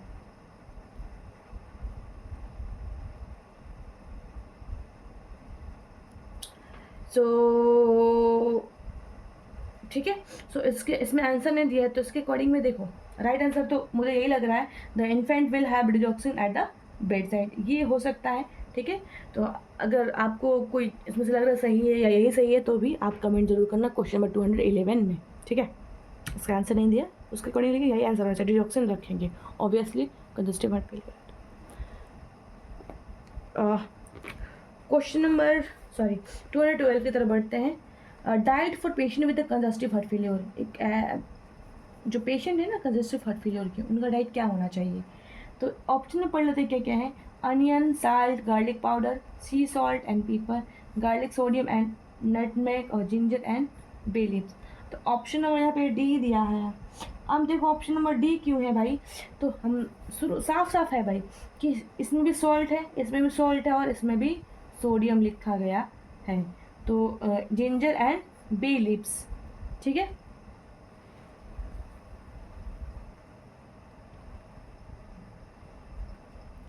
नेक्स्ट इसका रैशनल में देख लो, कंजस्टिव हार्ट फेल्यूर में potassium rich because most of diuretic causes the hypokalemia, ठीक है। पोटेशियम की कमी हो जाएगी अगर पोटेशियम रिच डाइट देना होता है, लो सोडियम देना होता है, लो फैट देना होता है, लो कोलेस्ट्रॉल देना होता है, और बट पोटेशियम जो है वो ज़्यादा देना होता है, क्योंकि अगर पेशेंट डायरेटिक थेरेपी पे है तो क्या हो सकता है, हाइपोकैलेमिया भी हो सकता है। पोटेशियम कम हो जाएगा क्योंकि डायरेटिक दवा चल रही है, ठीक है। बॉडी से फ्लूइड निकलेगा उतना पोटेशियम कम होगा। नेक्स्ट क्वेश्चन शॉक का है। Shock can be defined as option number D all of the above. Hypotension भी होता है, हाइपोक्सीमिया भी होता है, हाइपोपरफ्यूजन ऑफ टिश्यूज भी होता है, जैसे हम शॉक बोलते हैं। रैशनल पढ़ लेते हैं क्या है। शॉक एक क्लिनिकल सिंड्रोम है जो प्राय अत्यधिक कम ब्लड प्रेशर होने के कारण सेल, टिश्यू और ऑर्गन में अपर्याप्त परफ्यूजन और ऑक्सीजनेशन यानी हाइपोक्सीमिया द्वारा प्रकट होता है, ठीक है। Question number 214, inadequate pumping action of the heart is known as, inadequate pumping action of the heart known as, यहाँ पे बोला गया कार्डियोजेनिक शॉक। ये सारे शॉक के टाइप्स दिए गए हैं, septic shock, anaphylactic shock, obstructive shock और कार्डियोजेनिक शॉक। तो अगर ब्लड जो है हार्ट जो है पंप सही तरीके से नहीं कर पा रहा है, इनएडिक्वेट कर रहा है, सो इसका राइट आंसर हो जाएगा कार्डियोजेनिक शॉक। अब देखो यहाँ पे कार्डियक कारकों के कारण हार्ट का ब्लड को पंप करने में असमर्थ होने से पहले होने वाले शॉक को कार्डियोजेनिक शॉक कहते हैं। Question number 215, sign and symptoms of cardiac, sorry कहाँ पे थे, sign and symptoms of cardiogenic shock बंद रह जाता है घर में थोड़ा। सो ऑप्शन ए ओलिगोयूरिया जो होता है कार्डियोजेनिक शॉक का साइन सिम्टम्स है, ठीक है। Sign of shock except neurogenic shock, ठीक है। तो जितने भी शॉक के टाइप्स होते हैं ना, जैसे कि सेप्टिक हो गया, एनाफाइलेक्टिक हो गया, ऑब्स्ट्रक्टिव शॉक हो गया, इन सबके साइन सिम्टम्स हो सकते हैं, एक को छोड़ के। न्यूरोजेनिक शॉक के जो साइन सिम्टम्स होते हैं वैसे डिफरेंट होते हैं। सो शॉक जब भी होता है तो weak and rapid thread pulse देखने को मिलता है जैसे, और इसका अर्लीस्ट साइन क्या होता है, टैकीकार्डिया होता है। शॉक जब होता है तो अर्लीस्ट साइन टैकीकार्डिया है, ये क्वेश्चन अपने आप में है। शैलो रैपिड रेस्पिरेशन टैकिपनिया भी देखने को मिलता है। डायफोरेसिस पसीने आना, कोल्ड कामी एंड साइनेटिक स्किन देखने को मिलना, लेकिन न्यूरोजेनिक में नहीं देखने को मिलता है। कोल्ड कामी स्किन है, अपोजिट होता है इसका, ठीक है। डिक्रीज यूरिन आउटपुट यानी ओलिगोयूरिया भी हो जाता है। Progressive loss of consciousness and pallor, decrease mean arterial pressure, normal जो होता है 80 से 120 जो है मेन आर्टेरियल प्रेशर जो होता है। Systolic blood pressure less than 90 mm of Hg। ये सारे क्या होते हैं, साइन होते हैं शॉक के। क्वेश्चन नंबर 16 की तरफ बढ़ते हुए हम लोग, सो निम्न में से कौन सा सिम्टम्स कार्डियोजेनिक शॉक का एक अर्लीस्ट साइन है। सो ऑप्शन यहाँ पे 4 दिए गए हैं, और अर्लीस्ट साइन जो होता है कार्डियोजेनिक शॉक का यहाँ पे क्या हो जाएगा, tachycardia is right answer. A, tachycardia is right answer. Tachycardia देखने को मिलता है, अर्लीस्ट साइन एंड सिम्टम्स में आता है। नेक्स्ट है आपका क्वेश्चन नंबर 217। सो एक ट्रैफिक एक्सीडेंट में इन्वॉल्व होने के बाद मिस बबीता इमरजेंसी रूम में है, ठीक है। हेमरेजिक शॉक का एक अर्ली साइन है। अगर हेमरेजिक शॉक होता है तो उसका अर्ली साइन क्या हो सकता है, option number C, increase pulse. अब देखो हमने भी पढ़ा था ना कि अगर कुछ नहीं पूछा है, ठीक है, सिर्फ पूछता है कि अर्लीस्ट साइन क्या होगा, तो यहाँ पे सबसे पहले टैकीकार्डिया आ जाएगा। मतलब कार्डियक अगर शॉक होता है तो उसका अर्लीस्ट साइन टैकीकार्डिया आ जाएगा, लेकिन अगर हेमरेजिक शॉक पूछता है तो उसका अर्लीस्ट साइन यहाँ पे क्या आ जाएगा, इंक्रीज पल्स। क्वेश्चन नंबर 218, निम्न में से कौन सा हेमरेजिक शॉक का फीचर नहीं है। जब हेमरेजिक शॉक होता है तो कौन सा इसका फीचर नहीं है। सो ऑप्शन ए है हाइपोटेंशन, बी है ब्रेडिकार्डिया, सी है रैपिड एंड थ्रेडी पल्स और डी है थ्रस्ट सेंसेशन। तो ब्रेडिकार्डिया इसमें राइट आंसर दिया है कि ये इसका फीचर नहीं है, बट हमें क्या याद रखना है, हेमरेजिक शॉक का फीचर्स याद रखना है। तो हाइपोटेंशन भी होता है, रैपिड एंड थ्रेडी पल्स भी होता है हेमरेजिक शॉक में, और हेमरेजिक शॉक में थ्रस्ट सेंसेशंस भी होते हैं। क्वेश्चन नंबर 219 के साइड हम लोग बढ़ते हुए, जूम कर लीजिए थोड़ा सा इसको। 2019 में क्या है कि which of the following is an indications of mild shock. Mild shock का इंडिकेशन क्या है? तो बीपी यहाँ पे है 88/50, पल्स 110 बीट्स पर मिनट है, लेथार्जी और urine output 8 ml per hour, 18 ml per hour. So right answer यहाँ पे दिया हुआ है कि माइल्ड शॉक का इंडिकेशन। तो माइल्ड शॉक में बीपी यहाँ पे कितना हो गया, sorry pulse 110 beats per minute हो गया, यानी पल्स देखने को मिलेगा, पल्स ज़्यादा जो है बढ़ गया है, माइल्ड शॉक हुआ है तो। ठीक है, 220 क्वेश्चन नंबर देखते हैं कि निम्न में से कौन सी फाइंडिंग को नर्स द्वारा मरीज में सेप्टिक शॉक आ गया, सेप्टिक शॉक के सूचक के रूप में पहचाना जाएगा। ठीक है, ऑप्शन नंबर सी बोला गया है, cool clammy skin. Septic shock में कूल कामी स्किन देखने को मिलता है। Question number 221, which of the following is a sign of shock. Shock का साइन क्या है? तो इसमें बोला गया है कि एलिवेटेड सिस्टोलिक ब्लड प्रेशर, क्या सिस्टोलिक ब्लड प्रेशर बढ़ जाता है। नेक्स्ट है इंक्रीज यूरिनरी आउटपुट, क्या यूरिनरी आउटपुट बढ़ जाता है। Bounding pulse, shallow and rapid respiration किसमें होता है? Option number D. Sign of shock क्या हो जाएगा यहाँ पे? शैलो एंड रैपिड रेस्पिरेशन देखने को मिलता है शॉक में। ठीक है, तो ये तीन ऑप्शंस में नहीं होंगे। Question number 222, so what are the sign of shock? Again cold, clammy skin, unconsciousness and rapid pulse rate. ठीक है, लिथार्जी तो था शायद आई थिंक, लेकिन पल्स रेट स्लो तो नहीं होता है।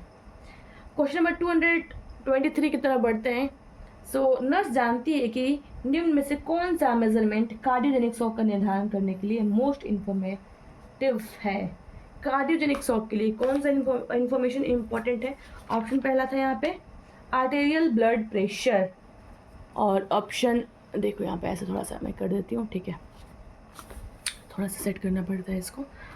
सेंट्रल वेनस प्रेशर है, पल्मोनरी आर्टरी प्रेशर है, और कार्डियक इंडेक्स है। तो यहाँ पे बोला गया है कि option D is right, cardiac index. Cardiac index जो होता है वो कार्डियोजेनिक शॉक को निर्धारित करता है। ये कार्डियक इंडेक्स क्या होता है पढ़ते हैं।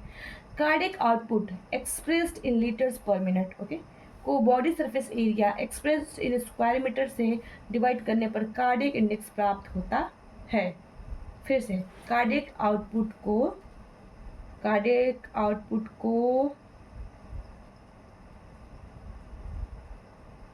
बॉडी सरफेस एरिया से डिवाइड करने पे जो निकलता है वो कार्डियक इंडेक्स होता है, यानी cardiac output by body surface area. तो क्या हो जाएगा? कार्डियक इंडेक्स निकल जाएगा। CI cardiac index is the most informative measurement used to determine the cardiogenic shock. Next है क्वेश्चन नंबर 224। सो निम्न में से कौन सा कार्डियोजेनिक शॉक के लिए प्रारंभिक इलाज के लिए उद्देश्य होता है? अगर कार्डियोजेनिक शॉक होता है तो कौन सा इलाज जो है वो सही होता है? Option number D, increase the myocardial oxygen supply. क्या करना होता है कि मायोकार्डियल ऑक्सीजन की सप्लाई को बढ़ाना होता है। कार्डियोजेनिक शॉक का मोस्ट कॉमन कारण मायोकार्डियल इंफार्क्शन होता है, और ट्रीटमेंट का प्राइमरी गोल मायोकार्डियल मसल्स को ऑक्सीजन सप्लाई करना होता है, ऑक्सीजन सप्लाई करना है भाई। क्वेश्चन नंबर 225, और निम्न में से कौन सी कंडीशन का मुख्य रूप से कार्डियोजेनिक शॉक का कारण होती है? Option number A, acute myocardial infarction. निम्न में से कौन सी कंडीशन मुख्य रूप से कार्डियोजेनिक शॉक का कारण होता है? ऑप्शन है एक्यूट मायोकार्डियल इंफार्क्शन की वजह से क्या होता है? कार्डियोजेनिक शॉक होता है। मायोकार्डियल इंफार्क्शन की वजह से कार्डियोजेनिक शॉक होता है। रैशनल पढ़ लेते हैं, इसका क्या है रैशनल। सो कार्डियोजेनिक शॉक का मोस्ट कॉमन कारण एक्यूट मायोकार्डियल इंफार्क्शन होता है, और अन्य कारण फेलियर और स्टेनोसिस ऑफ हार्ट वॉल्व्स, जैसे कि एओर्टिक और मिट्रल स्टेनोसिस, रिगर्जिटेशंस, कार्डियोमायोपैथीज, पेरिकार्डियल टैम्पोनेट और सस्टेन्ड कार्डियक रिदम डिस्टर्बेंस से होता है। क्या होता है? कार्डियोजेनिक शॉक होता है। मोस्ट कॉमन क्या होता है इसका sign symptoms? Acute myocardial infarction, MI की वजह से होता है। नेक्स्ट क्वेश्चन की तरफ बढ़ते हुए 226, कार्डियोजेनिक शॉक की precipitated bye, cardiogenic shock is precipitated bye, option number D is right, myocardial infection. Okay, question number 227, dopamine is preferred in the management of shock because, dopamine क्यों देते हैं, shock के management करने के लिए क्यों दे रहे हैं, शॉक में ऐसा क्या कर देता है dopamine. So option number D is right, has renal vasodilatory effect, has renal vasodilatory effect. अब इस क्वेश्चन का मतलब आंसर का रैशनल पढ़ लेते हैं, क्या बोल रहा है रैशनल पढ़ते हुए हम लोग। सो शॉक में डोपामिन रीनल ब्लड वेसल्स को डायलेट और रीनल ब्लड फ्लो को इंक्रीज करके यूरिन की आउटपुट को बढ़ाता है, क्योंकि अभी हमने पढ़ा था कि शॉक में यूरिन कम हो जाता है, शॉक में यूरिन कम हो जाता है तो क्या करना चाहिए, शॉक में यहाँ पे डोपामिन दिया जा रहा है, डोपामिन अगर दिया जाएगा तो ब्लड वेसल जो है वो डायलेट हो जाएगा, रीनल ब्लड फ्लो हो जाएगा, जिसकी वजह से क्या होगा, यूरिन आउटपुट बढ़ जाता है। ठीक है, नेक्स्ट है क्वेश्चन 228, सेप्टिक शॉक वाले मरीज में बीपी को बढ़ाने के लिए फिजिशियन द्वारा कौन से ड्रग ऑर्डर करने का पूर्वानुमान नर्स लगा सकती है। सेप्टिक शॉक में कौन सा ड्रग देना होता है भाई बीपी को बढ़ाने के लिए, तो option number B is right, dopamine देते हैं, सेप्टिक शॉक में डोपामिन देते हैं, ध्यान रहे सेप्टिक शॉक में डोपामिन देते हैं ताकि बीपी बढ़ जाए।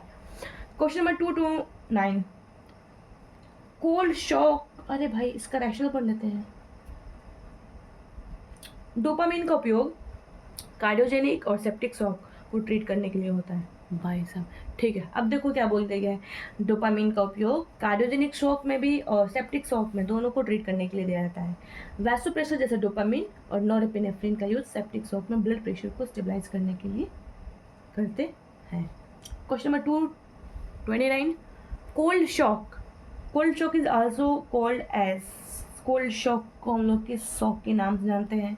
सो आंसर इज राइट, क्या हो जाएगा आंसर, हाइपोवोलेमिक शॉक में कोल्ड एंड कामी देखने को मिलता है, जिसको हम लोग कोल्ड शॉक भी कहते हैं, वो तो साइंस से प्रोनाउंस हो गया है।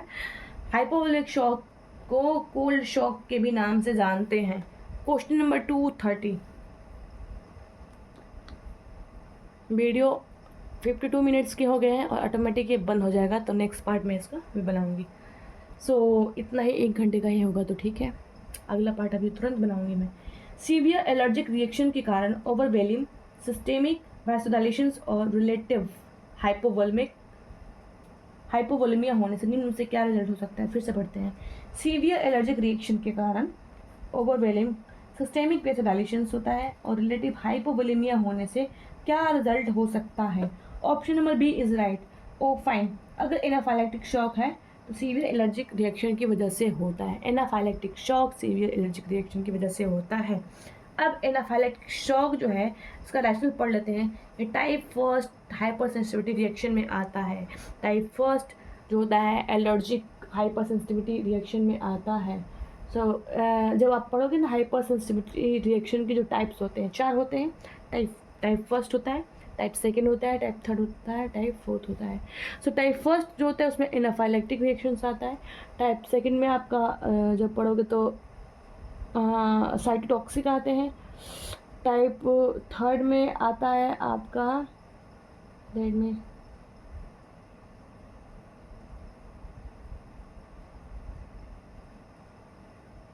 टाइप थर्ड में वैक्सीनेशन देने पर या उसकी वजह से रिएक्शन होने पर जो है वो होता है टाइप थर्ड। और टाइप फोर्थ में ट्यूबरकुलिन जो टेस्ट करते हैं ना टीबी के लिए, तो वो टाइप 4 में आता है। तो यहाँ पे बोल दिया गया है कि टाइप फर्स्ट जो है वो एलर्जिक रिएक्शन कौन सा है, एनाफाइलेक्टिक रिएक्शन के कारण होने वाला शॉक को एनाफाइलेक्टिक शॉक कहते हैं। यह एक लाइफ थ्रेटनिंग स्थिति होती है जिसमें एलर्जन, वीडियो तो बनने हुआ, एलर्जन एंटीजन एग्जाम्पल जैसे कि बी स्टिंग, मधुमक्खी का डंक, ड्रग से एक्सपोजर होने के कुछ समय में अचानक एयरवे ऑब्स्ट्रक्शंस के बाद वैस्कुलर कोलैप्स होने के कारण शॉक जैसी स्थिति हो जाती है। It occurs due to the release of histamine, क्योंकि इससे रिलीज होता है क्या, हिस्टामिन रिलीज होता है। मास्ट सेल से होता है, कहाँ से हिस्टामिन रिलीज होता है, क्वेश्चन आता है कि मास्ट सेल से क्या रिलीज होता है, हिस्टामिन रिलीज होता है after sensitisation to immunoglobulin antibody E.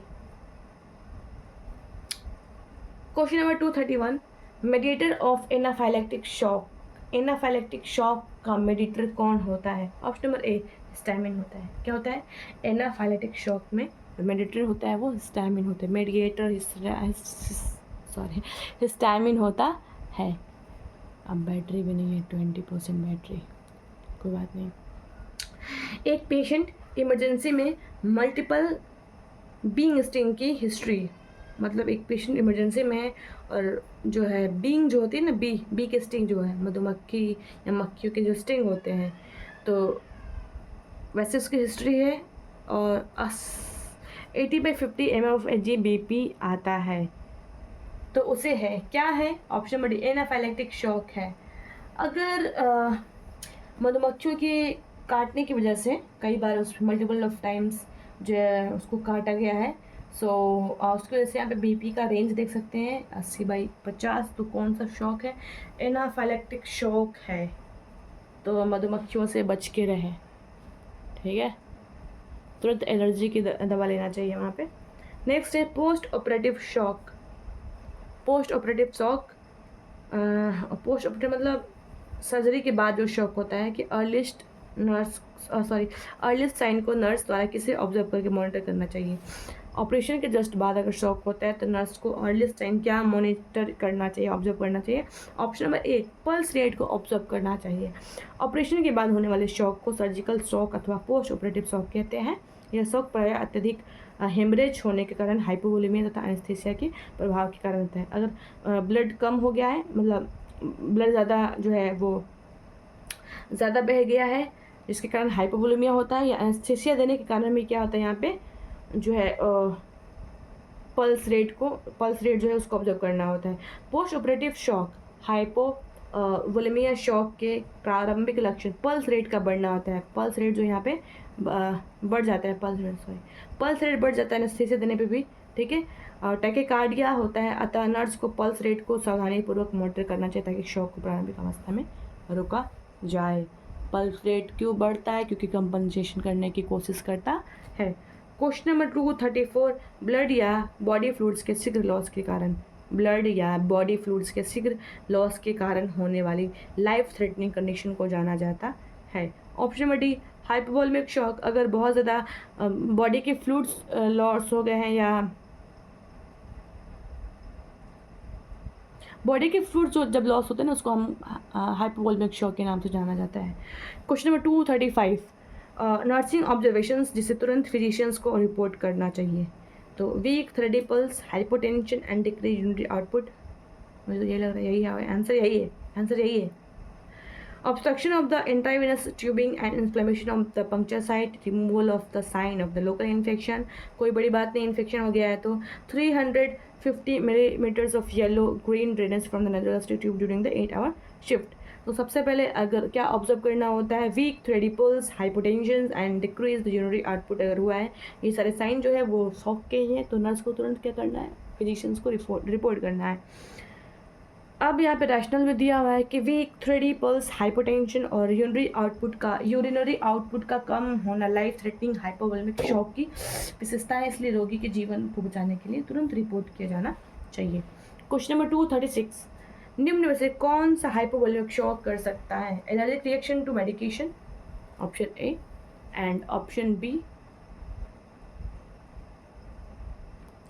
Abnormal cavity में फ्लूइड का थर्ड स्पेस में शिफ्ट होना, सेप्सिस, प्रोफाउंड ब्रेडिकार्डिया। तो राइट आंसर यहाँ पे बी बोला गया है। एब्डोमिनल कैविटी में फ्लूइड का थर्ड स्पेस में शिफ्ट होना किसमें आता है? ये हाइपोवोलेमिक शॉक कर सकता है। बाप रे, एब्डोमिनल कैविटी में फ्लूइड का थर्ड स्पेस में शिफ्ट हो जाना, ये क्या होता है? हाइपोवोलेमिक, मतलब फ्लूइड जो है एक जगह से दूसरी जगह यहाँ पे शिफ्ट हो गया है, ठीक है। अब इसका रैशनल में दिया हुआ है, रैशनल क्या पढ़ लेते हैं। हाइपोवोलेमिक शॉक से अभिप्राय है सर्कुलेटरी सिस्टम में अपर्याप्त फ्लूइड की मात्रा के कारण होने वाले शॉक से होता है। इसके मुख्य कारण ब्लीडिंग, डायरिया, एब्डोमिनल कैविटी अथवा अन्य इंटरस्टिशियल टिश्यू में fluid shifting, third space fluid और एडिमा और वोमिटिंग होता है। 237 क्वेश्चन नंबर की तरफ बढ़ते हैं हम लोग। Vasoconstrictor should not be used in, vasoconstrictor किस में यूज़ नहीं करना? ऑप्शन में बी यहाँ पे दिया है, हेमरेजिक शॉक में वैसो कंस्ट्रिक्टर यूज़ नहीं करना है। क्यों नहीं यूज़ करना है, इसका रैशनली पढ़ लेते हैं। ट्रॉमा के कारण होने वाले हेमरेजिक शॉक में वैसो कंस्ट्रिक्टर के यूज़ करने से परिणाम में सुधार नहीं होता है, कोई फ़ायदा नहीं होता बोला गया है। Question number 238, warm dry pink skin is seen in, option number D neurogenic shock आ गया। अब देखो, अभी तक हमने पढ़ा था कि जो बाकी के सारे शॉक है उसमें क्या देखने को मिलता है, कूल एंड कामी स्किन ये था, जबकि न्यूरोजेनिक में जस्ट अपोजिट होता है, warm and dry pink skin होता है। न्यूरोजेनिक शॉक में स्पाइनल इंजरी के कारण पेरीफेरल वैस्कुलर रेजिस्टेंस कम होने से वैसोडाइलेशन से ब्लड के पेरीफेरी में पुल होने के कारण स्किन कूल, मॉइस्ट और साइनोटिक होने के स्थान पर वार्म, ड्राई और पिंक हो जाती है। यहाँ पे क्या होता है, वार्म, ड्राई एंड पिंक होता है, जबकि बाकी सारे में स्किन कूल, मॉइस्ट और साइनोटिक हो जाता था। 239 क्वेश्चन, निम्न में से कौन से प्रकार के शॉक में प्राय वार्म पेरिफेरल एक्सट्रीमिटीज़ होती है? वार्म गर्म होता है, वो गर्म किस में होता है, न्यूरो में। Option number B is right, neurogenic shock में वार्म देखने को मिलता है जो आपके पेरिफेरल एक्सट्रीमिटीज़ हैं। क्वेश्चन नंबर 240 की तरफ बढ़ते हुए हम लोग, एक क्लाइंट न्यूरोजेनिक शॉक से डायग्नोस हुआ है, इस क्लाइंट में नर्स कौन से साइन सिम्टम्स को असेस करेगी? Option number B is right, neurogenic shock है तो क्या साइन सिम्टम्स आएगा? Option number B is right, bradycardia. Option number B is bradycardia. अभी तक हमने पढ़ा था कि सारे शॉक में टैकीकार्डिया देखने को मिलता है, लेकिन न्यूरोजेनिक एक ऐसा शॉक होता है जिसमें ब्रेडिकार्डिया देखने को मिलता है, और इसके साथ साथ स्किन जो है वार्म, ड्राई एंड पिंक होती है, जबकि दूसरे में स्किन कूल, मॉइस्ट और साइनोटिक दिखती है। सो क्वेश्चन नंबर 241 की तरफ बढ़ते हैं। वीडियो तो बंद नहीं होगा, डर लग रहा है ऑटोमेटिक बंद ना हो जाए। इसका रैशनल में पढ़ लेते हैं। न्यूरोजेनिक शॉक का प्रेजेंटेशन अन्य शॉक से भिन्न होता है। अन्य प्रकार के शॉक में सिंपैथेटिक स्टिमुलेशन से एपिनेफ्रिन और नॉर एपिनेफ्रिन का स्तर बढ़ने के कारण हार्ट और रेस्पिरेटरी रेट बढ़ जाती है, लेकिन न्यूरोजेनिक शॉक में सिंपैथेटिक नर्वस सिस्टम के स्टिमुलेशन एबिलिटी हो जाने से शॉक के समय होने वाली कंपनसेटरी मैकेनिज्म नहीं हो पाने के कारण रेस्पिरेटरी और हार्ट रेट बढ़ने के स्थान पर कम हो जाती है। 241, 10 फीट लैडर सीढ़ी से गिरने के बाद एक पेशेंट को इमरजेंसी डिपार्टमेंट में लाया जाता है। पेशेंट अलर्ट है, बैक पेन रिपोर्ट करता है तथा लो एक्सट्रीमिटीज़ को हिलाने में डिफिकल्टी बताता है। कौन सा एडिशनल ऑब्जर्वेशंस को इंडिकेशन है कि पेशेंट को न्यूरोजेनिक शॉक है? तो ऑप्शन यहाँ पे दिया हुआ है, पढ़ लेते हैं क्या है option. Cool and pale skin, bradycardia, poor skin turgor, increase systolic blood pressure. तो option B is right, bradycardia देखने को मिलता है। अभी हमने पढ़ा था कि न्यूरोजेनिक शॉक में ब्रेडिकार्डिया देखने को मिलता है, जबकि बाकी शॉक में हमें टैकीकार्डिया देखने को मिलता है। क्वेश्चन नंबर 242, निम्न में से कौन सी फाइंडिंग हाइपोवोल्मिक शॉक वाले क्लाइंट में फ्लूइड रिप्लेसमेंट पर्याप्त हो जाने की बेस्ट सूचक है? निम्न में से कौन सी फाइंडिंग हाइपोवोल्मिक शॉक वाले क्लाइंट में फ्लूइड रिप्लेसमेंट पर्याप्त हो गया है, मतलब हाइपोवोल्मिक शॉक है और फ्लूइड रिप्लेसमेंट या फ्लूइड थेरेपी दे रहे हैं, तो ऐसे कौन सा साइन जो है उसका इंडिकेशन है कि सही तरीके से जो है वो फ्लूइड रिप्लेसमेंट चल रहा है। ऑप्शन नंबर ए यहाँ पे दिया हुआ है कि urine output is greater than 30 ml per our. Urine output यहाँ पे बढ़ गया है, 30 ml पर आवर से ज़्यादा हो गया है, जबकि यहाँ पे बाकी सारे ऑप्शंस में क्या लिखे गए हैं कि respiratory rate 21 breath per minute है, 21 है, सिस्टोलिक बीपी ग्रेटर देन 110 है, और diastolic BP greater than 90 mF/Hg है। तो राइट आंसर यहाँ पे क्या हो जाएगा कि अगर हम फ्लूइड देंगे तो यूरिन का आउटपुट ऑब्वियसली बढ़ जाएगा, यहाँ पे greater than 30 ml per our हो गया है। क्वेश्चन नंबर, अच्छा इसका रैशनल भी है भाई। सो यूरिन आउटपुट का 30 ml पर आवर से अधिक होना फ्लूइड रिप्लेसमेंट का बेस्ट इंडिकेटर होता है। यद्यपि फ्लूइड रिप्लेसमेंट के साथ साथ बीपी अधिक और रेस्पिरेटरी तथा कार्डियक रेट कम भी हो जाती है। मतलब बोला गया कि अगर फ्लूइड रिप्लेसमेंट चल रहा है तो ये ज़रूरी है कि यूरिन आउटपुट ज़्यादा हो, क्योंकि बीपी अधिक होती है, रेस्पिरेटरी और कार्डियक रेट कम भी हो जाती है, लेकिन अगर फ्लूइड दे रहे हैं तो यूरिन आउटपुट का भी कम यहाँ पे नहीं होता, ज़्यादा ही हो जाएगा। क्वेश्चन नंबर 243 की तरफ बढ़ते हैं हम लोग। शॉक वाले मरीज में फ्लूइड रिप्लेसमेंट की पर्याप्तता का बेस्ट निर्धारण किया जाएगा। शॉक वाले पेशेंट है, फ्लूइड रिप्लेसमेंट दे रहे हैं, ऐसे कौन सा साइन है? तो वापस से वही क्वेश्चन आ गया आपका, मतलब सेम है लगभग। Urine output of 30 ml per our, urine output जो है बढ़ जाता है अगर फ्लूइड रिप्लेसमेंट थेरेपी दे रहे हैं तो शॉक वाले पेशेंट को। Question number 244, which positions would be best for the patient showing sign of shock. अगर पेशेंट शॉक में है तो कौन सा पोजीशन सही रहेगा। ऑप्शन कई सारे दिए हैं, सेमी फॉलोर, हाई फॉलोर, ट्रेंडलबर्ग और मॉडिफाइड टी टेंडलेनबर्ग। तो option C is right, Trendelenburg देते हैं अगर शॉक होता है पेशेंट को, तो option number C is right, Trendelenburg जो है वो राइट आंसर होगा। ट्रेंडलेनबर्ग पोजीशन कैसा होता है, रैशनल पढ़ के हम जानेंगे। इस पोजीशन में मरीज का हेड नीचे होता है, सर नीचे होता है और बॉडी और उसके दो जो पैर होते हैं वो ऊपर उठे हुए होते हैं, ठीक है। अब इसका प्रयोग एब्डोमिनल सर्जरी और हाइपोवोल्मिक शॉक में होता है। यदि शॉक के साथ साथ हेड इंजरी है तो इसका उपयोग वर्जित होता है, ठीक है। अगर शॉक और हेड इंजरी दोनों होगा तो नहीं देंगे भाई टेंडलेनबर्ग, हेड इंजरी है तो नहीं देंगे, ठीक है। लेकिन अगर सिर्फ शॉक है तो हम टेंडलेनबर्ग ही पोजीशन देंगे। Question number 245, to which position will you change a client to which position will you change a client with a hypovolemic shock। किस पोजीशन में हम चेंज करेंगे हाइपोवोल्मिक शॉक हुआ, तो ऑप्शन नंबर ए टेंडलेनबर्ग में ही रखेंगे ऑब्वियसली। क्वेश्चन नंबर 246 की तरफ बढ़ते हुए हम लोग अपने गोल की तरफ, वीडियो मत हो जाना। सो अनकॉन्शियस शॉक वाले मरीज में नर्स के द्वारा ऑक्सीजन की कमी की जांच किस साइन द्वारा की जा सकती है। अनकॉन्शियस पेशेंट बेहोश है भाई, उसको शॉक में है पेशेंट, अनकॉन्शियस शॉक वाले मरीज में नर्स के द्वारा ऑक्सीजन की कमी हो गई है, उसको जांच करना है, तो क्या ऐसा साइन है पता करेंगे। Option A is right, cyanosis हो गया है, साइनोसिस हो गया है। क्वेश्चन नंबर 247, शॉक पेशेंट में इमरजेंसी ट्रॉली में पाए जाने वाले ड्रग एपिनेफ्रिन का क्या फंक्शन है। अगर शॉक हो गया है और जो इमरजेंसी ट्रॉलीज होती है और उसमें एपिनेफ्रिन दवा होती है, तो एपिनेफ्रिन एक्चुअल में क्या करते हैं। Option number is right, increase the cardiac activity, epinephrine cardiac activity को बढ़ा देता है। क्वेश्चन नंबर 240, अच्छा इसका रैशनल है, रैशनल पढ़ लेते हैं। सो एड्रेनलिन, एपिनेफ्रिन जिसका नाम होता है, प्रायः पेरिफेरल सर्कुलेशंस के आर्टेरियल जैसे स्किन, म्यूकस मेम्ब्रेन आदि में वैसे कंस्ट्रक्शन करता है, अतः इसका उपयोग पेरिफेरल सर्कुलेशंस के क्षीण या इम्पेयर्ड होने पर किया जाता है। एड्रेनलिन स्केलेटल मसल्स, लीवर और कोरोनरी आर्टरीज में वेसोडाइलेशन भी करता है। Epinephrine force of contraction, heart rate को बढ़ाकर कार्डियक एक्टिविटी को भी इंक्रीज करता है। Question number 248, impaired peripheral circulation कौन से ड्रग का उपयोग किया जाता है। अगर इम्पेयर्ड पेरिफेरल सर्कुलेशन हो गया तो कौन सा ड्रग का उपयोग करेंगे, तो ऑप्शन नंबर ए यहाँ पे दिया हुआ है, एड्रेनलिन का उपयोग करेंगे, ठीक है। क्वेश्चन नंबर 249 की तरफ बढ़ते हुए हम लोग काफ़ी एम के पास, अभी बहुत सारी चीज़ें ख़त्म करनी है, देखो कितना ख़त्म करना है।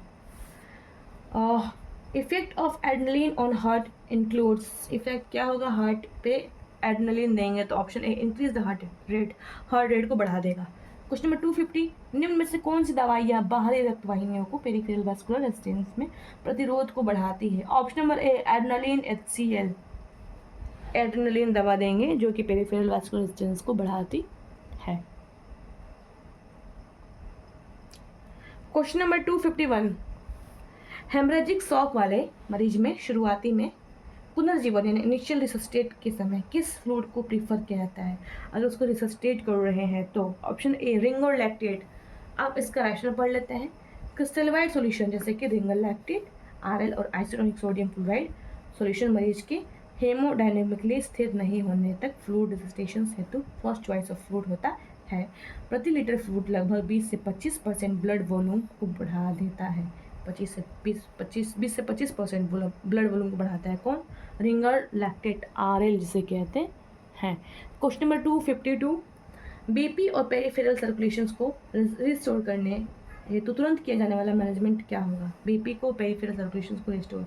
ऑप्शन नंबर बी, तुरंत क्या करना है यहाँ पे देखो, रिंगर लैक्टेट भी है, आइनोट्रोप्स भी है, कोलवाइड्स भी है, टेंडलेनबर्ग है, तो BP भी है और पेरिफेरल सर्कुलेशंस भी है। अगर दोनों दिया है तो यहाँ पे टेंडल पोजीशंस को हम पहले देखेंगे। Positions Trendelenburg positions is the first priority always. कुछ कंडीशंस में पोजीशंस को भले ही जो है पहले ना करें, लेकिन मोस्ट ऑफ द केसेस में पोजीशंस को फर्स्ट प्रेफरेंस देते हैं। क्वेश्चन नंबर 253, द मास्ट क्या लिखा है, garment is use for the treatment of, ये मेरे लिए पहली बार। Option number B, haemorrhagic shock में हम कहते हैं मास्ट। मास्ट का फुल फॉर्म देखो लिखा हुआ यहाँ पे, रैशनल पढ़ लेते हैं, रैशनल पढ़ना बहुत ही इंपॉर्टेंट है। मास्ट यानी medical anti shock trousers, military anti shock trousers एक प्रकार का गारमेंट होता है जो लोअर एक्सट्रीमिटीज पर एक समान प्रेशर पैदा करने के लिए डिज़ाइन किया होता है। सो MAST garment is use treatment of, option number B, haemorrhagic shock condition में हम मास्ट गारमेंट यूज़ करते हैं। अब इसका और भी थोड़ा सा रैशनल है, पढ़ लेते हैं उसको भी, कि इसका यूज़ बैटल फील्ड में ट्रांसपोर्ट करने से पहले पेल्विक फ्रैक्चर को स्टेबलाइज करने और सीवियर ब्लड लॉस को ट्रीट करने के लिए किया जाता है।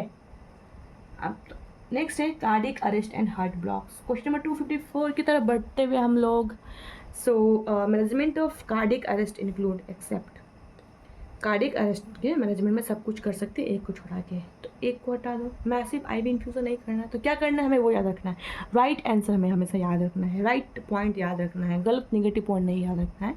सो कार्डियक अरेस्ट में हम क्या दे सकते हैं, ऑक्सीजन देंगे, क्लियरेंस ऑफ एयरवे देंगे, मतलब एयरवे को क्लियर करेंगे, और कार्डियक कंप्रेशंस दे सकते हैं कार्डियक अरेस्ट में, ठीक है। अब इसका रैशनल पढ़ लेते हैं थोड़ा सा। रैशनल क्या है कि कार्डियक अरेस्ट को ट्रीट करने के लिए एयरवे को खोलना, प्रभावी श्वसन को चालू करना और सर्कुलेशंस को पुनः रिस्टोर यानी कार्डियक कंप्रेशंस और डिफिब्रिलेशंस से करना इत्यादि की पॉइंट्स होते हैं। अत्यधिक मैसिव आईवी इन्फ्यूजन को अवॉइड करना चाहिए क्योंकि इससे हाइपरवोलेमिया के कारण हार्ट पर एक्स्ट्रा लोड बढ़ जाएगा, ठीक है। तो क्या नहीं करना है भाई, आईवी इन्फ्यूजन नहीं करना है, मैसिवली नहीं करना है, मतलब मैसिवली नहीं करना है, ठीक है। क्वेश्चन नंबर 255, कार्डियक अरेस्ट वाले पेशेंट की केयर करते समय इनमें से कौन सी एक्शंस को नर्स को फर्स्ट जो है, कौन सी एक्शंस को नर्स को फर्स्ट करना चाहिए, तो कार्डियक अरेस्ट आ गया है और बोला गया कि initiate the cardiac monitoring, second है provide the intravenous access, third establish an open airway, और फोर्थ है ऑब्टेन पल्स ऑक्सीमीटर रीडिंग। तो हमें क्या करना है, कार्डियक अरेस्ट आ गया अचानक से पेशेंट को, हमें क्या करना है, उसके एयरवे को ओपन करना है और उसके जो है इस्टेब्लिश करना है पेशेंट को, ठीक है। एयरवे को इस्टेब्लिश करना है, एयरवे को इस्टेब्लिश भी करना है और उसको ओपन भी करना है पेशेंट में। क्वेश्चन नंबर 256 है, निम्न में से कौन से एक के अलावा सभी सर्जरी से संबंधित कार्डियक अरेस्ट के कारण है, एक हटा दो, डी बोला है इसको हटा दो, तो भाई hypotension, carbon dioxide, CO2 retention, pulmonary embolism और एक्यूट मायोकार्डियल इन्फेक्शन। तो एक नहीं होगा तो सब हो सकता है, एक क्या नहीं होगा, एक्यूट मायोकार्डियल इन्फेक्शन, ये कोई सर्जरी